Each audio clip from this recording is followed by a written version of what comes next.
Wake up, wake up, wake up, and stay woke.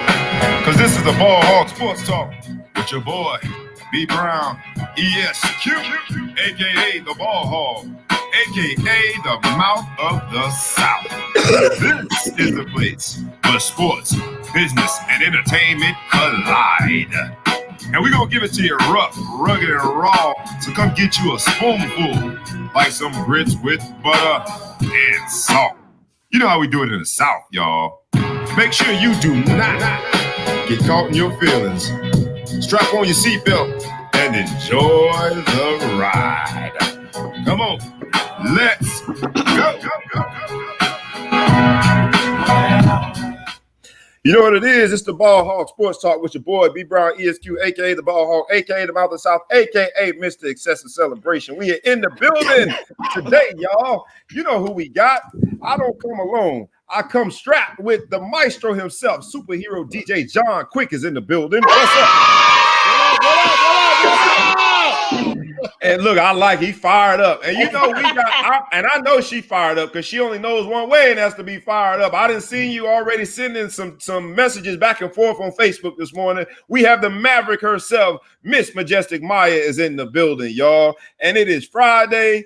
We got a whole bunch of stuff to get into, and we gonna get it in. Like we ask you every week, we ask you humbly to like, to comment, to share. If you are a loyal audience person, a listener, a viewer of this show, appreciate our growth because today we take the next step.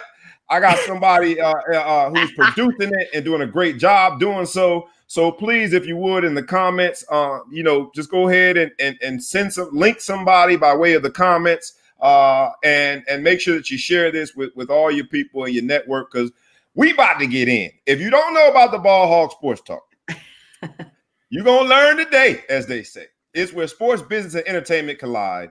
And today we starting off in the first quarter. Like we ain't gonna transition and slowly warm up. We going right in. The first quarter is gonna feel like an all-out battle. It's gonna feel like war. Because I got somebody I'm bringing in. Today's episode is called All the Smoke. And the urban vernacular tells me that all the smoke started from like the battles and the rap battles. I mean, I want all the smoke. And shout out to Matt Barnes and Steven Jackson, who have a podcast called All the Smoke. They add another element of smoke to that. I was about to say that ain't got shit to do with fighting. Hey, but shout out to them for doing their thing in the podcast. But it's going to be our episode title today, All the Smoke. And it starts off with a battle, y'all, because y'all see I got on my Notre Dame tie today, right? You see I bought my hat, got on my Notre Dame tie, got on my cowboy hat, because this Saturday, tomorrow, as they say, round 2, Notre Dame, Clemson. And I couldn't find a better person to bring into all the smoke analysis than my dog, none other than my man, Raheem Abdullah. Y'all go ahead and welcome him to the Ball Hog Sports Talk. Raheem Abdullah. No, none of that applause for him. Yeah, no, that's Clemson. Why would we not? We don't call it Clemson. We call it the University. Here we go. You starting off with shots. I like it. I give y'all a quick background. Okay. I give y'all a quick background. So me and Raheem Abdullah played together at Cleveland. We played at the Browns together. And Raheem was the one that kept all the trouble going. He was at the domino table talking the most trash. We happen to also be together in our NFL broadcast boot camp. We both are building our careers in this broadcasting space. This dude is a special dude to me, man. But the only problem is, the only disagreement we have is that he went to that school in where is it at? In South Carolina? It's the only school in South Carolina that matters. The only one that matters. He went to that school in South Carolina. He happens to be from Florida, but he ain't from the right part of the state. Ball. See, that's all they know how to say up there in Jacksonville. That's the only word they know. Duval. Brown County. Matter of fact, one of our teams beat y'all yesterday. Cardinal Gibbons beat what's the Bowls? They beat Bowls yesterday in the state championship. That's a private school. That's a 1A school. It's a half an A. Yeah. It ain't even real. All right, so, but you know, your part of the state is really Georgia. It ain't Florida. Hold up. He said, hold up, stop. Hold up, Bob. He said half an A. Half an A. Yeah, it ain't even. And we the beginning of Florida. We where Florida started. Y'all Georgia, man, ain't nothing but Alabama. That's global Georgia. We can say y'all Cuba. Yeah. I mean, but Oh my God!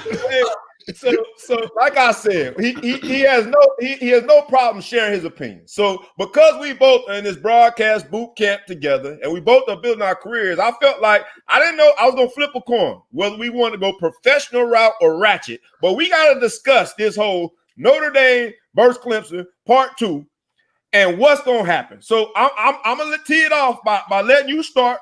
What you think gonna happen in the rematch? Go ahead. well, honestly, I don't really call it a rematch because everyone knows that the number 1 player in college history, Trevor Lawrence, was not in the game. So, history. Hold on, hold up, Bob. You're not drug testing these people before you bring them on the It's a lot of COVID floating around. He did high on life. The number 1 in history. Okay, I want to hear this. Come on, I like this. Yeah, please tell this. So this will be our first time that our team, Clemson, the university, is complete. So Okay. I'm thinking, like, honestly, Notre Dame had to have all the stars aligned for y'all to beat us the first time. All right? Mm-hmm. 2 turnovers in the red zone. One of them, y'all ran back for a touchdown. That's 14 points we gave y'all right there. And y'all barely beat us by 7. And I'm not taking anything from Big Seco. He played a great game. Our defense has left me worried all year, but I'm not worried about that either because Trevor Lawrence. Hey, look. Anybody that look like Sunshine, you ain't finna roll out no dude that look like he fresh off the movie set and scare me, man. Now the young man can play. Sadate.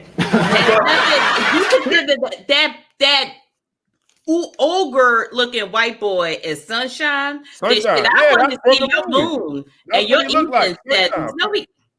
I From guess the movie, he got the locks, you know. But here's the thing with Dabo Swinney, because Dabo Swinney went on ESPN and said, you know, who got the most championships, most wins, and he was very selective. He said for the past 38 years. Who talks about 38 years? Dabo Swinney, I don't know where he decided that was going to be the statistical framework, 38 years.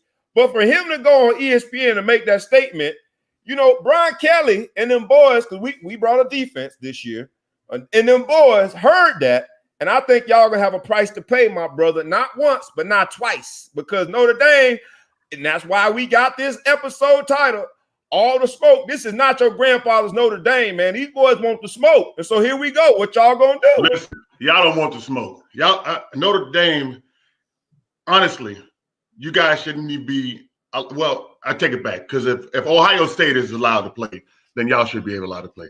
But you mean allowed? Notre Dame earned the right to play. Ohio State played with like 2.5 games. Notre Dame in y'all conference. Y'all earned the right to play. Listen, I'm so happy y'all come to the All Champs Conference. Welcome. All right.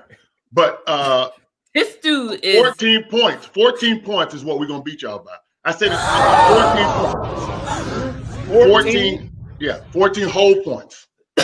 And that's the problem, because the betting line has given Clemson a 10.5 point favorite. And again, we beat y'all once. And here's the thing, man. Ain't no fun when the rabbit got a gun too. Y'all used to bully everybody, but we ain't afraid of y'all. And we've come in to the ACC and done what nobody else has been able to do. And what's Miami and Florida State, none of them was able to put y'all in the headlock and show y'all what real football's about. And now we've done it, and we deserve respect. 10.5 points, and you talking about we gonna lose by 2 touchdowns? Come on, man. Bob Brown, you should be ashamed of yourself. Yeah. You should be ashamed of yourself. You know that team that y'all beat we had one hand tied behind our back. Oh, because and we had a sprained ankle. And that is and honestly, that is the only reason why y'all even stood a chance. Only reason why. Look, y'all weren't at full strength. I'll give you that. And y'all barely beat us. But look at the quarterback. But the quarterback threw for over 400 yards. So it wasn't the quarterback. The difference in the quarterback can't be much. What Trevor Lawrence gonna throw for 500? No, the difference in the quarterback is it's not even, you can't even quantify how the difference. But what I'm saying is that our defense was horrible. Our defense has been a disappointment. And I have a lot of respect for Brent Venables, but our defense has been a disappointment since last year when LSU beat the brakes off of us, right? Trevor Lawrence, and y'all can quote me on this, Trevor Lawrence would go his whole college career with only losing one game as a starter. And that was LSU. No, you're not listening to what I'm saying. He would go his whole college career with only losing one game as a starter. So you saying he's not going to play Saturday? No, what I'm saying is he is going to play Saturday. He's going to beat the brakes off of y'all, as usual. Ain't going to happen. Y'all going to go from 2 to 3. Y'all going to go from 2 to 3. We're going to go to 2. Alabama ain't nobody going to beat Alabama. Florida, they messed that up when they lost to LSU. Alabama going to be number 1. Clemson going to be number 2. Y'all going to be number 3. And I don't even know how I'm going to say this, but Ohio State's going to get in there as number 4. No, that's disappointing. So look quickly, because we down. I know you got to. For those who don't know, Raheem Abdullah. Not only did we play together in Cleveland, I was an undrafted free agent. He was a second-round draft pick. Went on to do great things, also in the CFL. Good brother, and runs his own training facility now in Georgia. Really good people, man. When you say that, you talk about Ohio State. How does that make you feel, understanding that their body of work is going to be limited? But it seems like they're going to make it in. What do you think about that quickly? Honestly, I think it's unfair to whoever gets to play Ohio State in the playoffs. Because it's going to be a warm-up game. They're going to beat the brakes off of Ohio State as usual. Ohio State will lose as usual. Only thing worse could be if Oklahoma got in, and everyone knows Oklahoma gets beat by 30 points every time they play in the playoffs. So, but it should be unfair to the second and third team who have to play, or whoever don't play Ohio State. It should be unfair to them. Yeah, I think it's going to be a good game on Saturday. Obviously, we differ on who we think we're going to win. All-time series is 3-2. Clemson is winning that series. 1977 and 1979 don't count. We got blown out by Clemson in the college playoffs or was that 2 years ago? Yes, you did. And that was in the Cotton Bowl, 31-3. And so just like Dabo Swinney opening his Dabo mouth on SportsCenter got us upset. You got to remember, a lot of these young men were on that team, and everybody's talking about Clemson's retribution and payback. But we got some dogs that's ready to fight, that's ready to bite, and I think Notre Dame wins it. On our way out, because we down to a minute, I'll ask you this. Did you pay attention to the signing day at all? We both went through it. Did you pay attention to signing day, the early signing day, National Letter of Intent Day? Did you watch it at all? Yeah, I did. I watched it. Did you train any of the athletes? And you don't have to say by name, but do you train? I didn't train any of those guys. Okay. I didn't train any of those guys. So when you think of your National Letter of Intent Day, and when looking back on our days, and we both went to PWIs, which is a very fancy way for saying white colleges, and you compare that now to Deion, I'll ask you, would fast forward, let's say we are in high school now, would you consider going to a Jackson State University coached by Deion, knowing what you know now? I definitely would. I think what Deion is doing is great. Also, after seeing the COVID, during COVID, and seeing Ohio State and the Pac-12 and the Big Ten canceling their whole season, right then and there, I said, my kids would never go to any one of those conferences. If you didn't give the kids a chance to play as a senior, if you didn't give them a chance to play this year, we couldn't. I have 2 boys. And any kid I train, I would also remind them that, these guys canceled their season. Right. Would you send your boys to a Jackson State? I would send my boys to a Jackson State school or any kind of black college that's coached by a caliber coach like Deion Sanders and the coach that he had. The difference in resources, knowing that when you went to what Rock Hill, where that place at? Where you went to school? The University of Clemson. Nobody care about that shirt. I got a national championship shirt too. I bought it for $2 after Alabama whooped us in Miami. I don't care about that shirt. You bought an Alabama shirt? Yeah, it say Notre Dame. They print the shirts before the game. So if you're losing, I bought mine cheap. Dabo gave me this one right here when I went down there for the celebration. Well, you know it ain't worth nothing if Dabo gave it to you. I ain't messing with no Dabo.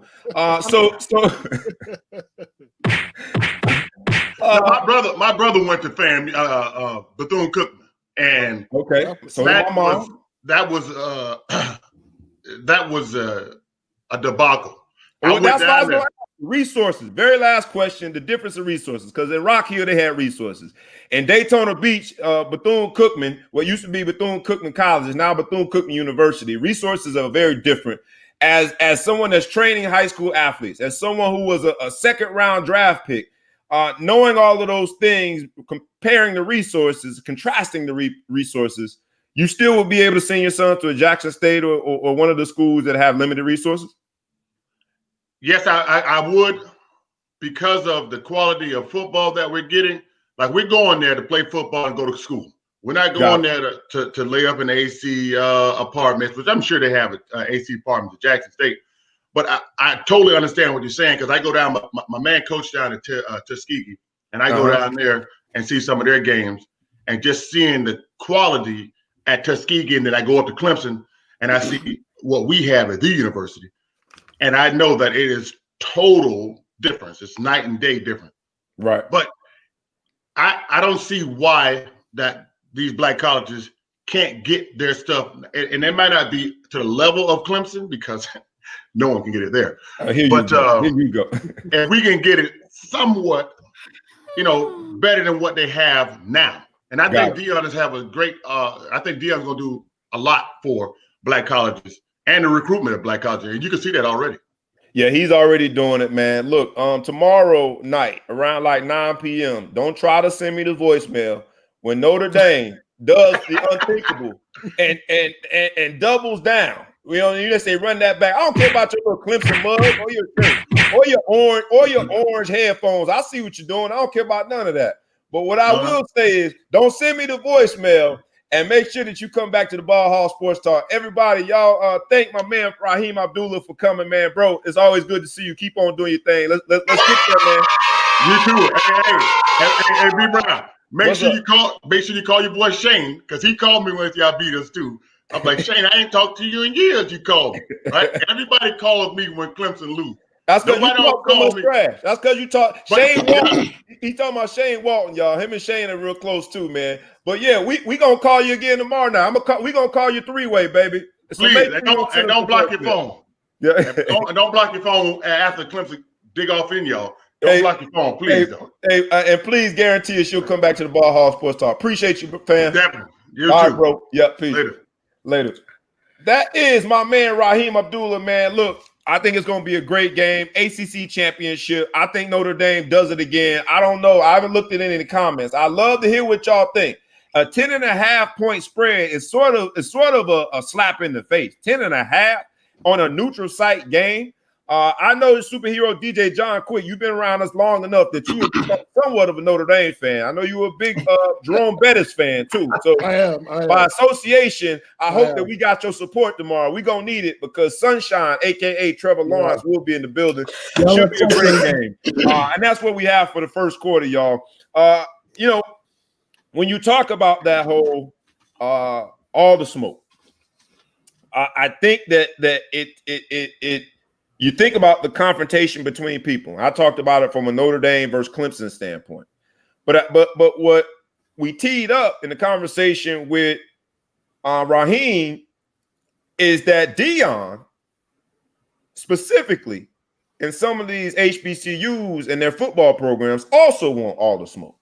They are taking on head on. They are taking on some of these PWIs, and to watch a guy like, there's a few people, but there've been people that have flipped. The number one JUCO player decided to go to Jackson State. Both of his sons, both of which were 3-star recruits, but one was at South Carolina in the SEC as a defensive back and playing. The other one could have gone just about anywhere he wanted to go, to quarterback. They've now decided to go to Jackson State and play for their dad. I mean, we've done a series of HBCUs versus PWIs when it comes to these top athletes. This seems like the tipping point. This seems like the moment. What do y'all think? This week in review when it comes to Deion Sanders, HBCUs, and changing the tide when it comes to top athletes. I'll let you start, Maya. First and foremost, you talk about bringing the smoke. You know something's in the air if Scott Bibb and I are agreeing down the damn comment section. Right. So you know something's up because Raheem, he like radio Raheem. He gonna get choked out talking that craziness. Anywho, that's fine, whatever. But I said this earlier in the season when we were discussing what HBCUs needed. They needed one person, one name. Do I think Deion Sanders is going to go there and win all these MEAC championships? I don't even know what the hell the conferences are called now because they switched so much. No. I think they're SWAC. I think Jackson State is they're still SWAC. Okay. The name recognition alone.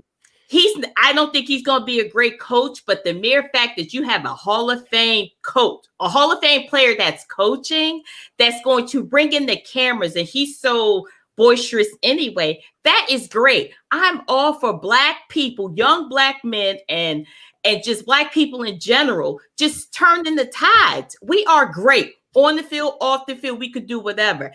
If this gives them the platform, HBCUs, to get to that next level, hell, sign me up. I'll buy a damn Jackson State University hoodie. And remember the original Jackson State idol of all time, Walter Payton. He was the dude. I mean, like Walter Payton, another Hall of Famer. So, I mean, the talent is there. Superhero DJ John Quick. Although none of us went to a HBCU, I would say you are the closest connected. I see your relationship there in West Virginia.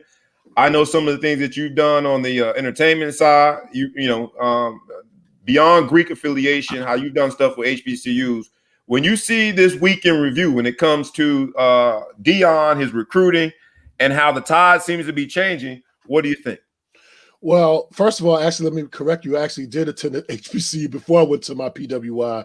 Oh, okay. As a senior in high school, I took some classes at West Virginia State College. It's West Virginia State University now. And I basically grew up on the campus. And it's funny that we're talking about Jackson State because when I would say I was about 14, 15 years old, the head coach for West Virginia State College was Ricky Taylor. Ricky Taylor was the college quarterback for Walter Payton when he was in school at Jackson State. So I used to cut his grass and everything. So, I used to go in the house. No, real talk. I used to go in the house. He showed me all the pictures of him and Walter Payton and everything. It was kind of cool, whatever. Yeah, but and his wife was fine. He used to have a crush on his wife. But here you go. Hey, you supposed to be there cutting the grass, and you looking at you fine. I was like, Dad, me little 14-year-old. I'm like, Bobby, you got nerves. No, Miss Parker just don't know. Anything for you, Miss Taylor. But anyway, I think it's dope to see Deion going head to head with some of these, major D1 schools. And, and to be honest, I think he's just scratching the surface. I really do. I think he's just scratching the surface. And he might be onto something. He got a top 40. He's at the number one JUCO player. Number one JUCO player. And he flipped one of the players. Yeah, he flipped a couple players from major schools. So he did. He's going in the right direction. I'm definitely going to, Maya, we definitely both going to have those Jackson State hoodies rocking. Honey, so I'm definitely going to support him. I saw on Jalen and Jacoby, I believe Jalen Rose had a Jackson State hoodie already. I mean, I believe he's taking that whole mantra of I believe, and now it's everywhere, right? And I'll say this: his class, cumulatively, his class is the highest ranked class when they do like the rankings of your incoming class, highest ranked class ever for HBCU. It's in the top 40. Yep. He's got the highest rated player in terms of the star system ever to sign at an HBCU right out of high school, not transferred. Wow. Right. And I think that, he's really on to something because he's got a platform and a voice. But I think it does speak to people making that decision because Deion is there, because the platform is a lot brighter and they assume that the resource is going to be a lot better. But how does other HBCU programs, how do they try to not copycat what he's doing, but how do they go toe to toe with that? Because not everyone has a Hall of Fame coach. Not everyone has. I mean, Deion could go see a kid on a private jet, right? Not everyone's going to have that. And so look at Deion's social media footprint. Not everyone has that as a coach. Now, some coaches are going to have the same caliber and quality as a coach, but they don't have the resources that Deion has at his disposal. And so when you think of the West Virginia states and you think of the Bethune-Cookmans and the FAMU, how do they duplicate that? Because I don't know if that's I don't know if you can replicate that. No, I think it's a unique situation. But with that being said, name brand means everything. And if you can get, like Deion didn't even go to an HBCU. What about all the stars, the Hall of Famers who actually attended HBCUs? And they are still alive. They are out there. Right. Whatever. Grab up one of them, like name it. Especially now in this age of social media. That's how a lot of these kids are finding out, information about old school athletes. So got it. Well, I'll say this because I think it can happen. I think social, and to be honest, I think social media is one of the levelers in terms of this situation. So yeah. Agreed. And it's also, we talked about it leveling the playing field in terms of giving players their rights, right? Because especially at PWIs, coaches would say and do anything to players, and you didn't have a voice to go to the people and say, this is what happened. So social media is done it also for HBCU recruiting. I'll say this because there's beyond just the sort of the theoretical rights that you have as a player, there's now a bill on the floor about an actual, like the Bill of Rights for players, that it's about compensation and standards. Woo. And so to a certain degree, I love it, right? And because my man Anthony Dimon, I don't know if he's in here today. Yeah, he is. But he talked about, run me my money, give me some payback for the money we didn't make. But does that then give PWIs an advantage when you think of it? And then you hear about sort of the laws now changing in California, and players being able to be compensated for their name, image, and likeness, right? These changes and transitions that I love to see, because I played at a PWI, I'm like, man, that should have been there forever. I think it almost undermines the momentum that Deion, JSU, and other HBCUs would have. What do you guys think? I don't think it does. I think it's a huge benefit to the – look, college football stars, most of the athletes is 85% Black. Anything that's going to benefit these young Black men, I am here for. What's wrong with them being compensated for their talent? Nothing is free in this world. The NCAA has made billions on top of billions off of Black bodies. Let these young men go where they want, get some interest, earn a little money, and do their thing. I don't understand why that's such a bad thing. We would not be having this conversation if the NFL, college football was more reflective of lacrosse, meaning a predominantly white player base. It's just like the NFL. Go ahead. Bob, I think I know what you're saying in terms of PWIs having an advantage because they have more money. That's why I think they have to tweak that bill to make sure there's some type of cap involved, to make the playing field fair. You know what I'm saying? Like I know in radio, like for years, there were literally 3 to 4 labels that was dominating airplay because of something called payola. Mm-hmm. So they had to cut that shit out because it wasn't fair to all these other artists trying to get some airplay because such and such was taking money. So when they start doling out those $5 million fines, oh yeah, that was over. Some might say, and I will not confirm or deny, but some might say payola is going on in college sports too. The envelope's underneath the table. And so I shall not confirm or deny. And that's where some have also alleged that's why Deion is able to get these guys, because Deion was in the throes, in the heart of when payola, the envelope under the dinner table at grandma's house, was sure being slipped under there. In Florida State, they called it Free Shoe University. And some have alleged, and we have no way to confirm or deny, but some have alleged that's why Deion has been successful. Fast forward. Not only is football with Deion and JSU leading the way for HBCUs, changing their level and their exposure from a platform standpoint, but now you got Michael B. Jordan, who is a Newark-born and raised actor. But Michael, and I put the B in there specifically because we've talked about Michael Jordan. Michael J. Jordan several times about his social activism or lack thereof. So Michael B. Jordan is now doing what he's calling a Hoop Dream Classic in Newark on December. It's a year from today, December 18th, 2021, where it's going to be a doubleheader.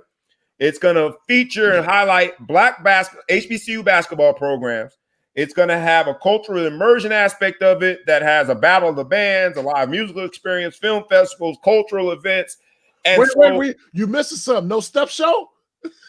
It didn't say step show. He need to tweak that. Hey, you and I, as soon as we're done with the show today, we need to start working on that so we can host a step show. Yes, I like how you think, though. I'm just saying, but I say to that, what do you guys think? Is Michael B. Jordan in investing his own resources to make this happen, and not only just make it happen, but happen in Newark? What do you guys think about it? I'll start with you, superhero DJ John, quick, and I'll come to you, Maya. Well, I think it's great, but to be honest, I need somebody to bring back the football classic. That was amazing. Man! At Giants Stadium, that was the first stadium I ever DJ'd in, and it was an amazing experience. Yeah, I did it for like 3 years in a row, and then they just stopped having it. I mean, it was just a great experience. It felt like New York City homecoming. You know what I'm saying? It really did. And I loved it because there were times, when I was working with the kids, I was able to expose them to that HBCU world because of that game. So I applaud him for, bringing, something around those, around that HBCU experience, from a basketball standpoint to Newark. And I think it'll be dope. I hope he has a situation set up to whereas, a lot of younger kids, whether they're in junior high school. Learn about it. That's the immersion part that I like. Maya, what do you think about it? I mean, it's great. I posted on your thread yesterday that he went to Chad School, which is now closed in Newark, but it was literally like an all-Black school in Newark. Great school. I know quite a few alum that have done great things in the world. I always quote Muhammad Ali when he says that service is the rent you pay for being on earth. You're supposed to give back to your community. I mean, what are you supposed to do? Make all this money and just sit on it? I mean, if that's the way you think, then you're a trash ass human. You're supposed to want to give back and humans don't you want everyone to succeed? I'm not right. Don't come at me with no socialist shit because you got a lot of people on the thread who swear they know everything and don't know shit. But I feel as though successful Black entertainers, they definitely need to come and realize that they're outliers. You come back, we're great. All we need are resources. And for you to give your resources, you're supposed to. So, but Michael, another thing, go ahead. I was going to say Michael B. Jordan also played in Wakanda, right? He was, what was his role? Killmonger. Killmonger. All right, but now, and I think he was the bad superhero. I don't remember movies very well. I saw it. He said the bad superhero. They're called supervillains, Bob. Supervillains, my bad. He's not a hero if he's bad. All right. But in this case, Maya, I also saw a little bit of traction, and I think he's a superhero. And what say you? He played a character. No, I mean for this classic. For this classic, okay. Superhero. So let's put it all out there because, like I said, you had a couple of white males who thought that they knew what I was talking about. When I said he'd be down if I saw him with a Black woman on his arm. I thought you were talking about Michael, the other Michael Jordan, Michael J. Jordan. You were talking about Michael. Well, at least he reproduced. His first wife was Black, so I'll give him a pass for that. All right, so you meant Michael B. Jordan. All right, you said he'll be down because my caption said, I told y'all Michael Jordan was down. All right, go ahead. Some people took Umbrius like, oh my God, he could date whoever he wants to. Let me explain something to y'all, okay? All non-melanated folks. Black love is Black love. Operative word, Black. Do not inject your ideals or whatever the fuck you think into our. It ain't got nothing to do with you. As a female, I don't go and tell you what to do with your fucking prostate. So don't come over here and tell me what the fuck I need to do as a Black woman. Mind your business, stay in your place. Black love is beautiful. It's not very. It's just the most beautiful entity you can ever encounter. The levels that we meet, Black men and Black women meet each other on. It's just it's magical. It's like there's no words to describe the beauty behind it. And for someone to chime in and say, why are you dismissing someone because you don't want to hit? Mind your business. I want you to take that same vitriol that you come at me with, you should love whoever. Take that shit to the police departments that historically and consistently beat Black and brown citizens. How about you take that same vitriol to your racist ass aunts and uncles and tell them that their thought patterns are wrong? How about that? So don't come at me telling me what the fuck I need to do in regards to a Black man. This ain't got shit to do with you. So you need to get up, get your fucking coffee, have a sip, and be quiet. All right, but now here's devil's advocate though, Maya, because I know a lot of sisters who feel the same way. Like Black love means that you need to be a Black woman, right? And I'm good with that. But here's my challenge, because if we are going to question whether or not a Black man should be in bed with a white woman, let's be honest, the institutions, by way of receiving that money from Mackenzie Scott, are officially in bed with a white woman. All these HBCUs took the money from a philanthropic standpoint, and they should have. But they are officially in bed from a philanthropic standpoint in a relationship with that white woman. And I don't think there's anything wrong with receiving the money. I don't care where it comes from. Now, for me, I get it. We would have to have these institutions if their racist policies didn't prevent us from being educated in the first place. Very, very, very true. They're right, they're wrong. My point is this. I don't think you can make the line. You can't divide the line in love, though. Hold up, Bob. Go ahead. We got to drop a bomb just off what Maya just said, because that's so profound. We would not have HBCUs if they didn't let us shine at the regular schools. Okay. Profound it is. Profound it is.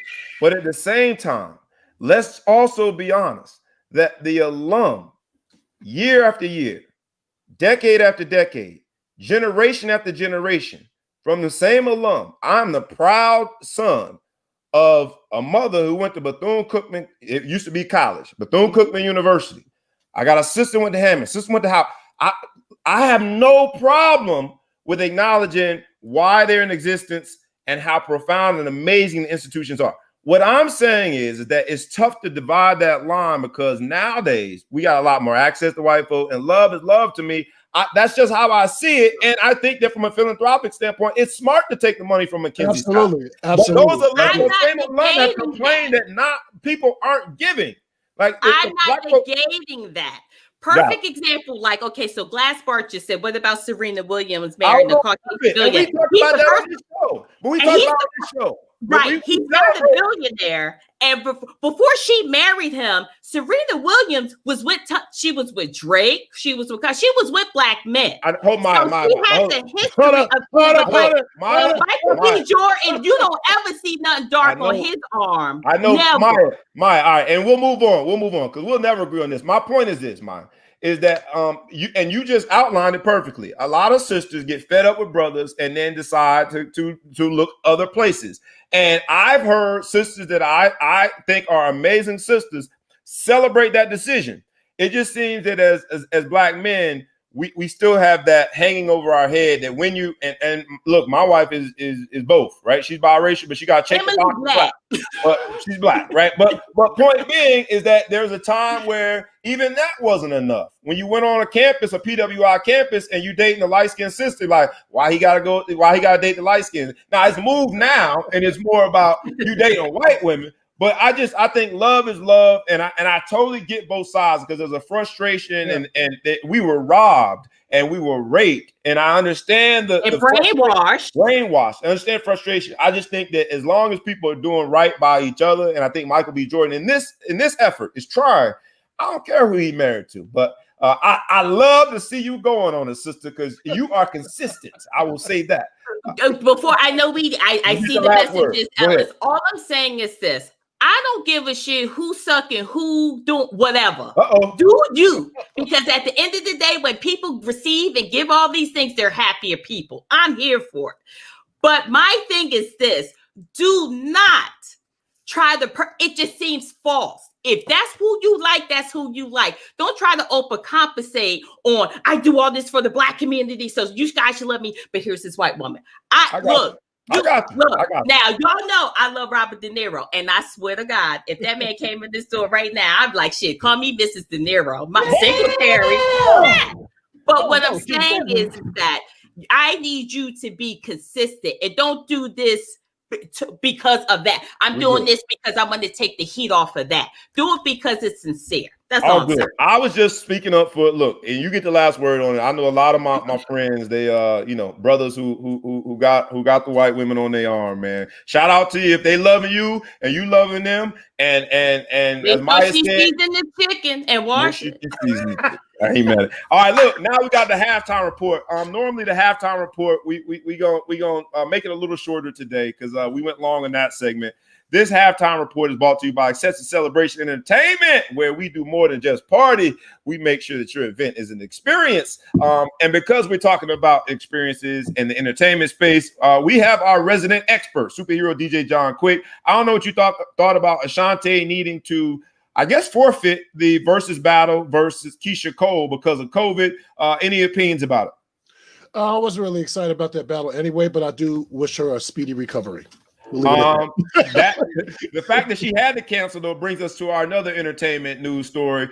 Tom Cruise going straight ham on people. I love it. Shout out to Tom. Straight ham. Yo, Tom was going off. Yeah. And last but certainly not least, in the entertainment report, halftime entertainment report is the Verzuz battle that is tomorrow. The Bay shall be represented. Get hypey with it.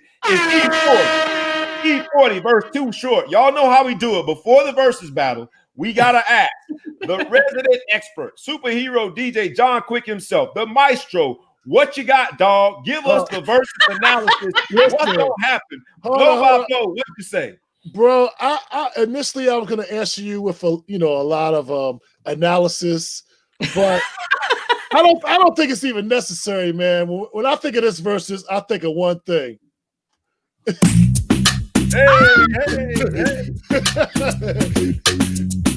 After he plays this, I don't care what either one of them play. It's over. You gotta play that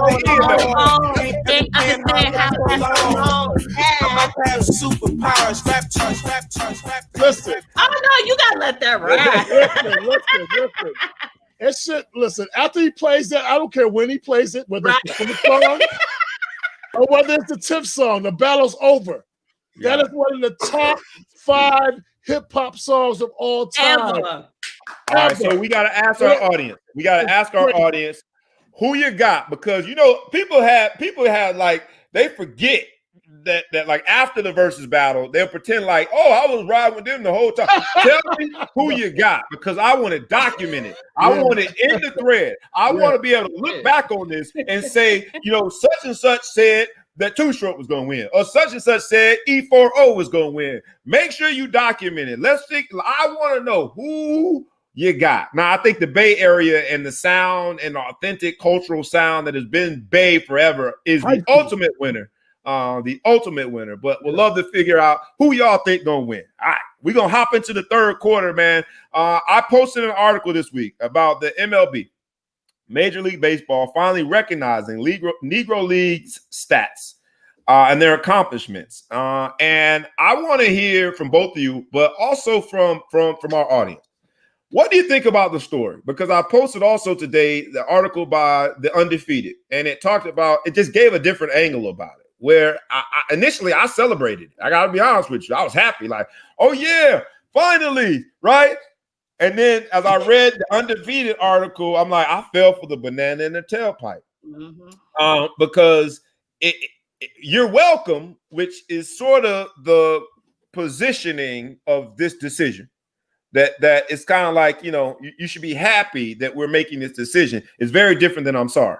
And so there hasn't been an apology, but I do think that at the same time, you look at the historians. There were 2 historians captured in that article, and you look at the 2 Hall of Fame, baseball Hall of Fame, the Negro Leagues Baseball Hall of Fame being in Kansas City, the Major League Baseball being in Cooperstown, and it just makes you think about sort of this divide, even in sports. What do you guys think about this decision by Major League Baseball? Should we be celebrating it, or should we be giving it the side eye?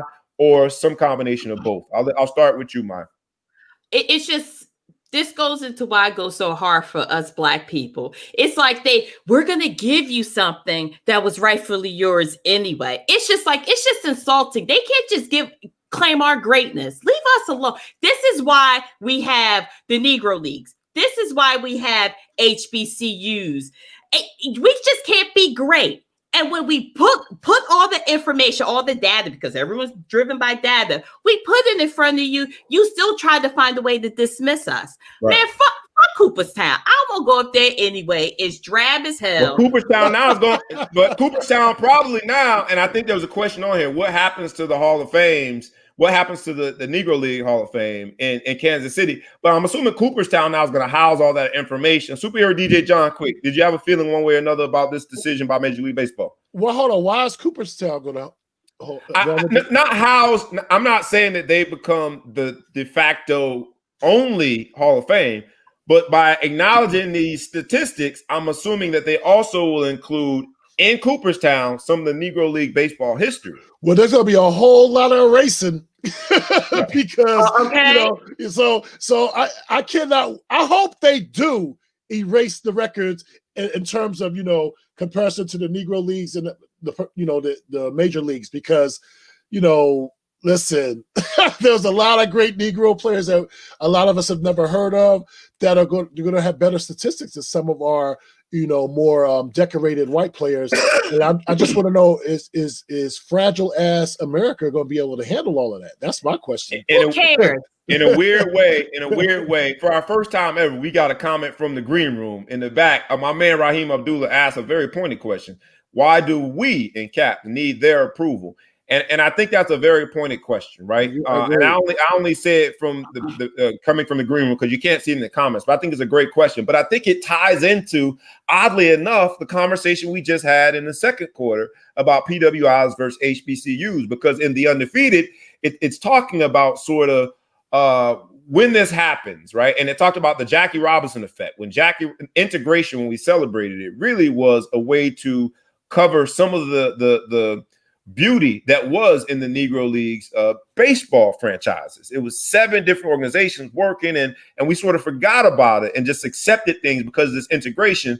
And I think in a weird way, it's tied into this HBCU versus PWIs for top athletes, because it's we are revisiting it. And for the top athletes, they've gotten to this tipping point and now going back to the HBCUs potentially, specifically with JSU and hopefully with other schools. It's just it's an interesting time to be in sports, to watch this sort of this roller coaster ride of where race and sports intersect. We're going to go out of here in the fourth quarter. And please, I did want the audience members, let me know what you think about the MLB's decision. Should we be celebrating it? I saw at least one comment saying we should be both celebrating and giving it a side eye. But I just don't want it to come at the expense of all that was built in Kansas City in terms of the Hall of Fame. But more importantly, what we've celebrated for so long being an autonomous, independent, entrepreneurial way for Black people to play baseball. You look at the numbers of Black folk in baseball now, it's embarrassing. Yeah. So I'll go on to this fourth quarter, man, and then we'll get out of here. But the fourth quarter is called the John Thompson effect.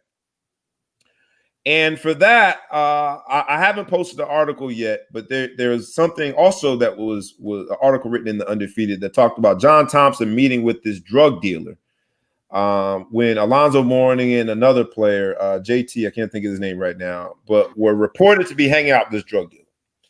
And I'm going to post the article today. I hope that you read it. And in a way, the John Thompson effect for me, right? We talk about all the smoke. Has put me in a position, and today is my announcement. I made the retirement announcement last week. I retired from fantasy football. Today, I made a decision, and I literally made it this morning after reading this article and being very introspective about sort of this idea of the John Thompson effect, that I'm going to stay true to the team that I've been coaching. I was approached by a few other football programs. All you guys know that I coach East Orange Junior Jaguars. In East Orange, in the city, in the community, in some might call it the hood, but little Black boys got to see me coming from work in a suit and coming to practice before COVID. So I've decided to stay home. I had entertained going to some other organizations, and great organizations started by some other people, but they didn't.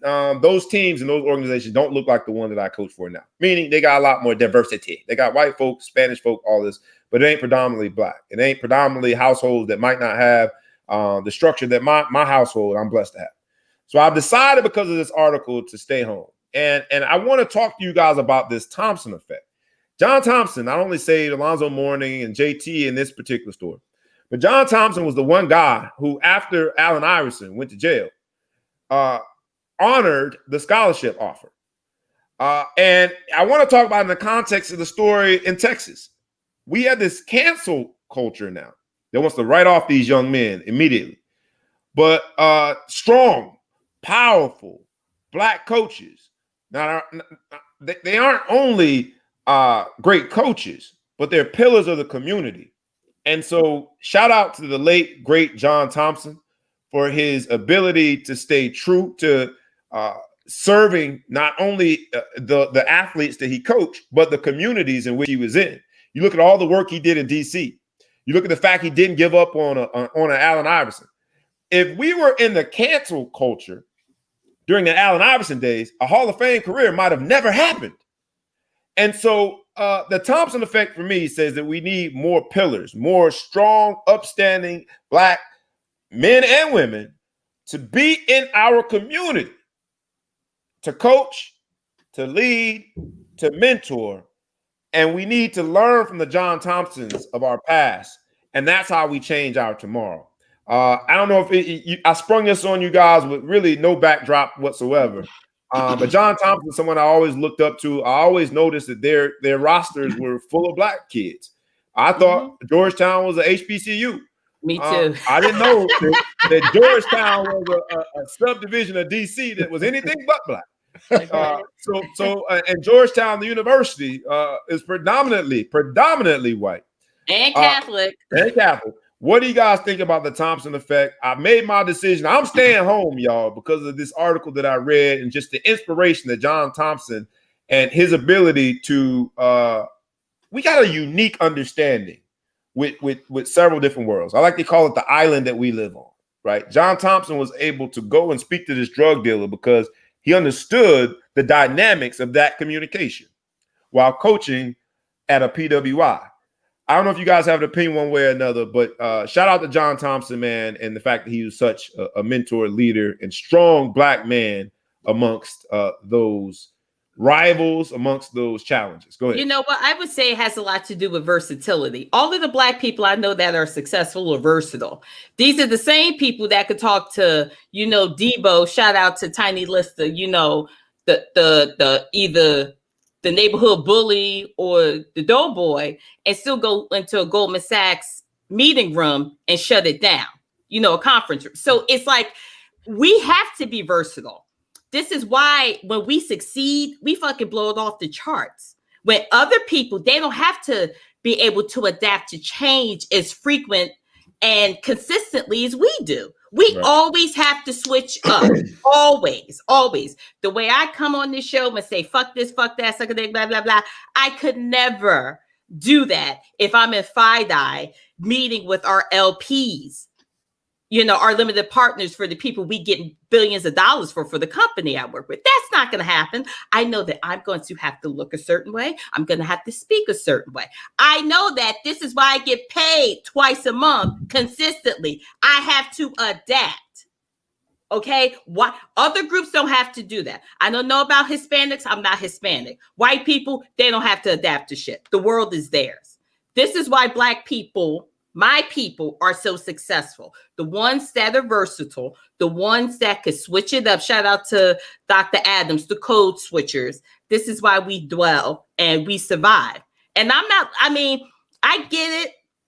Staying in the hood, so to speak, just because it's a large black population doesn't mean it's hood. Just a lot of black people live there. Right. There's a lot of crime in white neighborhoods, but that ain't the hood just because everybody fucking white. They the biggest damn, the doughboys. Those are the ones that are getting it shipped in the country. They're not the ones selling it on the corner. If you want to talk about some crime communities, but that's a topic for a whole nother day. And I'm going to also post a story about North Carolina and Duke students being arrested for alleged drug smuggling from California. But superhero DJ John Quick, and I talk about John Thompson and his connection to Allen Iverson because I do think it requires us to be present, to be strong in our presence, but to be there. And I don't have anything against the other coaches that approach me about going to different programs in these suburban communities because I think young people deserve to have good coaching no matter where you're from. But there is an obligation. There is a sort of this requirement that I think that we have. And so John Thompson lived it and owned it and mastered it. And I don't know if you have a thought one way or another on it, because I did just spring it on you, but I'll give you the floor. John Thompson was Black America's coach. That's the best way I could describe it. Me coming up, like, he was like a legend. He was like Darth Vader at the same time, but in a loving way. Like, he was Black. Shoot, like, people say Bill Cosby was Black America's dad. I'll keep it 100. Me being an athlete, Bob, you being an athlete, I look more at John Thompson as being an American dad. I love the relationship he had with his top players, especially the relationship he had with Allen Iverson. And for those of you who don't know about the story with Alonzo Mourning and him hanging out with this drug dealer, the drug dealer had so much respect for John Thompson. He came over to the campus after John Thompson came to the hood looking for him and sat down with John Thompson and basically said, hey, don't worry about it. I'm not going to mess with your guys. I respect what you're doing. A major drug dealer in D.C. did this.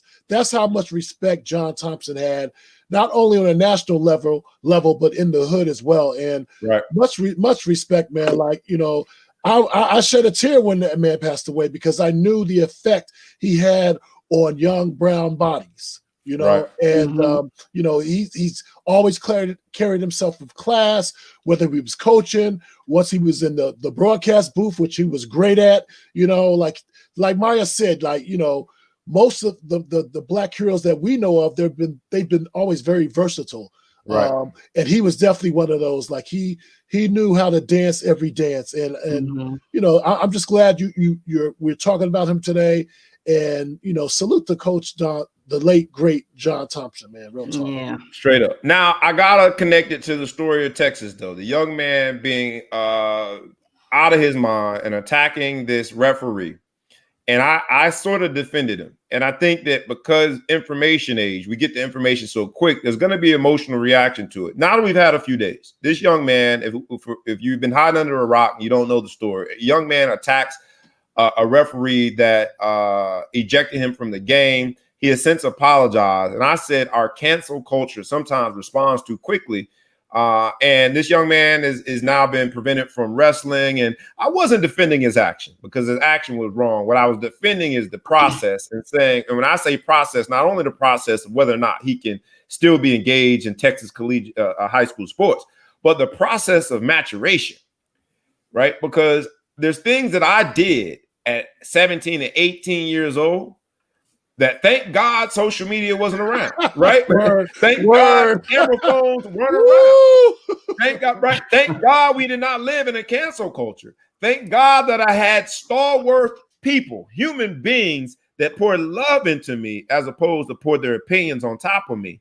And so I don't know, for the benefit of having a week to let it sizzle a little bit, sizzle in your spirit, as the comedian always says. But what do we think about that story? I hope the young man gets reinstituted and allowed to develop and grow. He has apologized and he's shown some remorse.